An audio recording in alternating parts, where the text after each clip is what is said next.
Hi guys, cooking காதலில் இன்னைக்கான recipe வந்துட்டு மட்டன் பிரியாணி செய்யலாமா? கீ போட்டுக்கிறேன். ஓகே, போட்டுட்டு மேபி ஒரு 1 ஸ்பூன் ஆஃப் ஆயில், 2 பிரிஞ்சில் ஒரு ஸ்டார் அண்டு கொஞ்சம் ஒரு 1 or 2 சினமன் போட்டுக்கிறேன். கிராம்பு இதெல்லாமே போட்டுக்கிறேன். 1/2 ஸ்பூன் ஒரு 1/2 ஸ்பூன் அளவுக்கு சோம்பு போட்டுக்கிறேன். ஒரு 2 மீடியம் சைஸ் ஆனியன் வந்து போட்டுக்கிறேன்.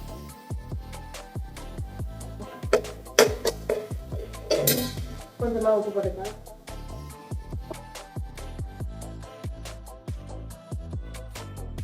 கொஞ்சம்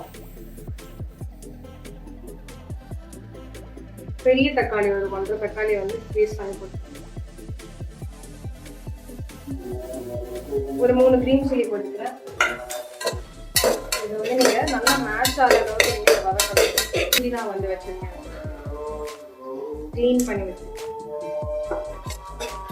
ஸோ இதில் ஒரு பெரிய ஸ்பூன் வந்து ஜிஞ்சர் கார்லிக் பேஸ்ட் பண்ணி போட்டுருக்கேன்.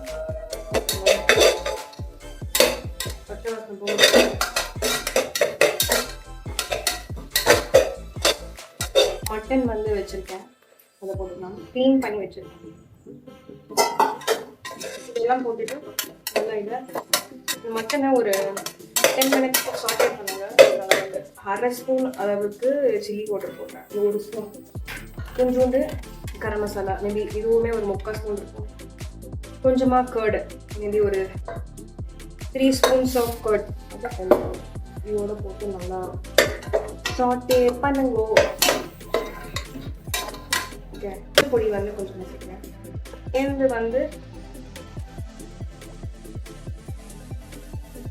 2 glasses of water போட்டு இது எல்லாமே நல்லா கலந்து ஒரு 5 விசில் விடலாம். 5 விசில் விட்டுக்கலாம். ஆஃப்டர் 5 விசில்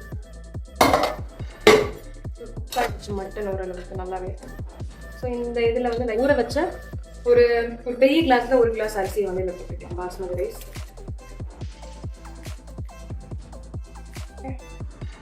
ஸோ இது நான் போட்டுக்கிறேன்.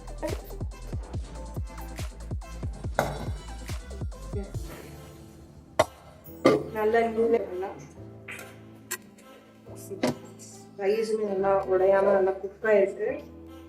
யா, mutton biryani ready.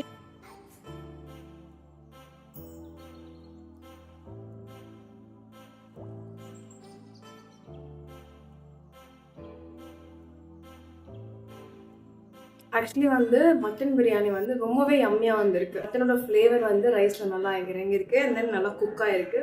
So next ரெசிபியில் பார்க்கலாம். அண்டில் தென் டாடா பாபா என்று சொல்லி விடைபெறுவது உங்கள் நான்.